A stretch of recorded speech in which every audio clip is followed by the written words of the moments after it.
Dragon Ball Super Tenkaichi 4, whatever you want to call it, is actually happening. I went to sleep last night after it happened. I posted my initial reaction when I was live on stream, but I woke up and I was like, it wasn't a dream, was it? Scroll through a little bit. It's still real. I've already done my reaction on it, so if you guys want to see that, I'll have that posted below, but I wanted to take another look at it in HD, you know, with some good quality. I knew this transition was gonna happen. I'm an AMV maker. I know when a good transition coming. Look how clean it looks. I can't go too in depth, obviously, because there's not too much to look at. But from the small bit we see from this very small teaser, it's really happening, and it looks better than any Dragon Ball game in existence right now. It looks better than any Dragon Ball game in existence right now.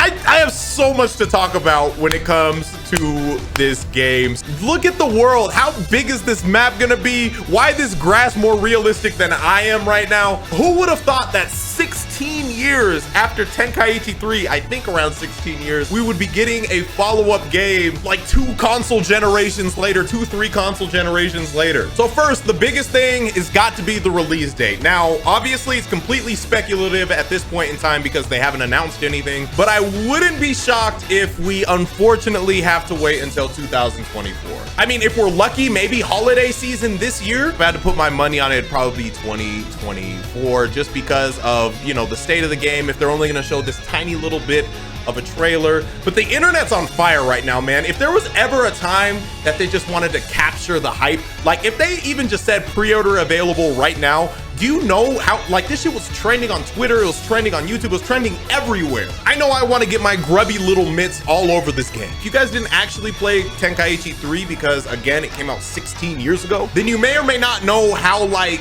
amazing Tenkaichi 3 was for its era. It was widely considered the best Dragon Ball game of all time for a extremely long time. It at least had a 10-year run of being, like, the consensus best Dragon Ball game ever. And then even now, some people would debate that it's still the best. There was something really iconic about the gameplay that like captured everybody, that really gave that Dragon Ball feel that no other game could really match. So I am curious if the gameplay for this upcoming Tenkaichi will kind of follow the same pattern. I would hope it does, at least loosely, maybe add a little more depth to it. But for the most part, if they keep the standard, you know, you attack with square, your heavy inputs are going to be triangle within your combo. So, you know, you square, and then you can triangle, and then depending on the character, you'll either do a heavy punch, you'll do a little force hit or whatever. If you guys played the game, you know what I'm talking about.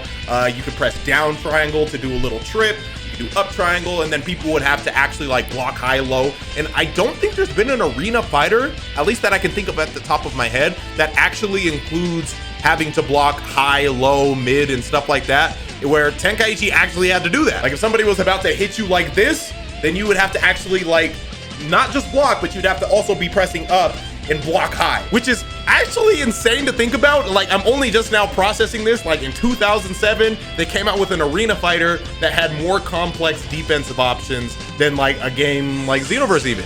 And this, not to hate on Xenoverse, I love Xenoverse 2, but I just thought of that. Like you actually had to block high, low, and stuff like that. That's crazy. Everything in this video is speculative, but especially gameplay, because there's just no way of knowing until we actually get to see some footage. But something we can also speculate, since we're getting speculative in this speculative video, speculating, is the roster.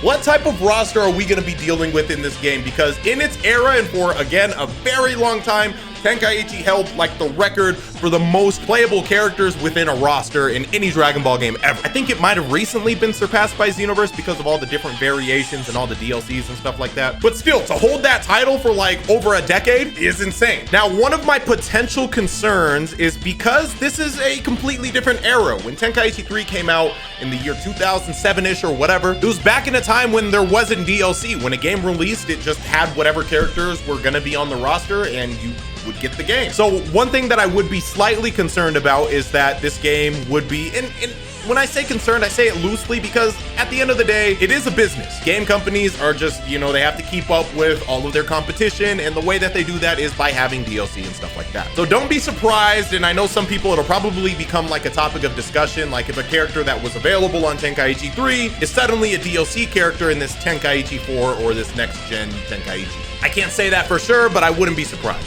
But I hope that it does have a strong base roster, and I wonder if it's gonna, like, how OG are we gonna get with this? Because in the old games, to keep it playable, to make sure you know, wanted to get up and get on that story mode grind, you had like characters to unlock and stuff like that. So will we have to actually unlock characters in this game, or is it gonna be more like fighters where, you know, you just boot up the game and you have whatever the roster is, and you can just kind of jump online with that? Or are we gonna have a story mode grind? Speaking of story mode, what type of story mode are we gonna get? Because just looking at how hyped that cutscene looked in the teaser trailer, if they decided to really go all out with the story mode, man, like in, you know, with the cutscenes and stuff, like, I get it.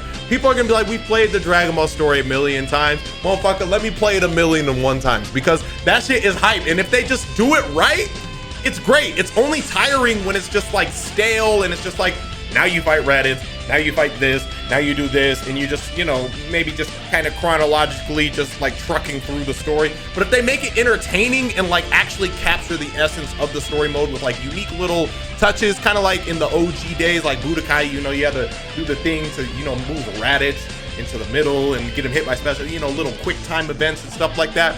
Keep it entertaining, and I don't mind playing. I'll do a whole playthrough on the game if the story mode is hype. And speaking of quick time events, man, my transition's going crazy today. I deserve 1,000,000 subscribers. Thoughts? That's my goal. Beam flashes are something that a lot of people are super excited about, or at least really enjoyed back in the old days. If you didn't know what that was, I'm sure everybody knows, at least if you've seen the anime. Beam struggle, you know, Kamehameha, and then Vegeta up there, Gallic Gun, the beams clash together and there's a struggle, okay? Now, in the old days, whenever you got into this beam struggle, you had to grab your controller, place your hand here, and rotate the hell out of the analog sticks as fast as you could. Nobody was sitting there doing this with their thumb. Nobody did that, but it was common consensus. Everybody in the world would take their palm, place it here, and without any guides. That's how everyone just did it. And it's crazy how we all just like lived that same experience. I don't know if I want that again, man. My palms, I would like get holes in my fucking hand trying to do all that. Or on the other side of the spectrum, say my hand was just extra tough that day, extra callous that day, then my analog stick would slowly start to fade away, and then it's even more painful because the little rubber part comes off, and then you put your hand on there and you're literally just carving a hole into your hand anytime you have a beam struggle, so you just avoid any beam struggles at all ever. And back then, when I didn't have no money, man, I couldn't just get a new controller. The controller just is what it was. And then it was the designated player 2 controller, and you had to earn your way to player 1. So yeah, I hope they do beam struggles a little differently. I don't have an exact answer as to how. I wanted to at least require a little more skill, a little less unga boonga, a little more precision. I don't know what it is. Maybe like how the Budokai 3 games did like ultimate attacks, where those meters would fill up and you had to press the button when it got to just as full as possible. Maybe something like that, but it can't be something that's too in the way. Maybe make it resource based. I don't have the answer. Let me say that now. These are all just like random spitball ideas. So if you guys have any ideas, be sure to drop those in the comment section below. Maybe resource based, like say you had more ki than your opponent, you could just pour more ki into your attack.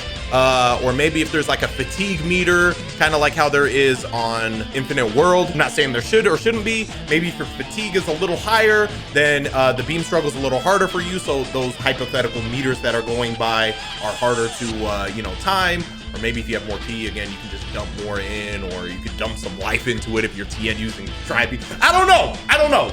But that does bring up an interesting topic when it comes to the gameplay in general. Is this gonna be more just party-based? Because in the old days, they weren't aiming for a hyper-competitive game, obviously like how they do with Dragon Ball FighterZ, not the best example because it's a genuine fighting game. But even Xenoverse would get like its regular fair share of balance patches because people naturally want to compete. And I feel like with the online environment of this new Tenkaichi, there's gonna be people who want to compete, whether they aim for it to be a competitive game or not. There's gonna be people who are like, oh, this is broken, oh, this character is busted, oh, you can't use this because this character, you know what I mean? So it's gonna be competitive regardless of whether they want it to be or not. It makes you think, like, our beam struggles, can you make that competitive? Can you make these little silly things competitive? Can you make turning fusion and messing up an input if they did something like that, kind of like how they did in the original Budokai? Can you make that competitive? I think the goal should be to have a healthy balance between the competitive aspect, but also, you know, just fun, because at the end of the day, though I would love to compete and have fun and, you know, just, you know, talk my trash and all that, there's definitely an audience out there who is more just casually having fun with the game. So I think if they strike a good balance, kind of like just match how Tenkaichi 3 was really, and then maybe just adjust how beam struggles are, I don't know. Hey, if they go back to the primitive shaking the analog controllers, I'll do it. Wax on, wax off, I'm with it. But reluctantly, my hands, damn. And then the final thing, and again, strictly speculative here, but how would you guys feel, and I'm not saying I want this, okay? I'm not saying I want this. How would you guys feel about created characters in a game like Tenkaichi? I feel like this is gonna be super polarizing because some people hate the idea and some people absolutely love the idea and would absolutely want that. The people who I think would hate this idea would hate it for these reasons. Balance. Because like, say I pick Goku, but then like some regular old Joe can show up as Toku and they can equip all the like super busted moves that are on various characters all to their one character. You know, like how the Xenoverse issue. If you pick your CAC, obviously, usually you have an advantage over a character who's more limited in the moves that they can select and equip to themselves. Also, I think some people just think CACs are corny. But then on the other end of the spectrum, I feel like the only reason some people are still so attached to a game like Xenoverse 2, for example, is because they have their created characters. Their created characters are like their whole personalities for some of them. It's their go-to like OC avatar on like Twitter and everything else. Like that's them. Despite the ups and downs that Xenoverse 2 may or may not have throughout its existence, the one thing that can always pull them back is the fact that their very essence, their created character, the created avatar is in that game and they get to like play that character. But I will say this, if this Tenkaichi game does happen to have created characters in any way, shape, or form, we might finally have the Dragon Ball Xenoverse 2 killer. We might finally have the game that lays this game gently to rest because good Lord, it just will not die. At the time that I'm recording this, Xenoverse has been out for nearly 7 years and it's still getting constant updates. And I don't hate that, but I want them to feel some sort of pressure to go on to the next thing. You know what I mean? Like, I want them to see this new Tenkaichi and be like, damn, we need competition. If these anime games start going at it with each other, I get it. They're gonna shake hands, be like, ha ha ha, we're both Dragon Ball games. Let's live in a happy family. Nah, forget all that. Fight each other, compete with each other. I want the Xenoverse devs to look at the Tenkaichi devs and be like, oh, we gotta beat that. We gotta one up that. And if these games could like for the next couple generations compete with each other, we just win. We just win. So I want Tenkaichi to just go crazy. Dang, and I didn't even mention the 5v5 battles, man. In the old games, you could pick up to 5 characters, and then your opponent could pick 5 characters, and then you literally just like all 5v5 characters. That's crazy, man. In the 2007 game, if one character goes down, your next character flies out, and then, you know, vice versa, you can tag them out and stuff. It's not like fighters where they have assist calls. If they did something like that, that'd be crazy. But still, it does have the tag team element. Imagine if they came out with a mode where it was 5v5, but it was actually 5v5 online. So like each person gets to control a character, you know what I mean? Oh man, this game has so much potential, dog. All right, I've rambled on long enough. So much to talk about with this game. If you guys have any thoughts, any speculations, any predictions, any desires, any concerns, let me know what those are. Comment it down below. But for me, I've kind of blabbered everything that I want, man. I didn't even go into story mode that heavy, man. Is it gonna go from Dragon Ball to Dragon Ball Z to all the way through Super with GT stuff too? Like, is it gonna be everything? Is it gonna be its own unique story? Oh man. All right, just comment below. My name's SeeReax. My goal is 1 million subscribers by the end of this year. And let this game drop by the end of this year and we gonna get it. Join me on this journey. Whoa, is that my outro playing?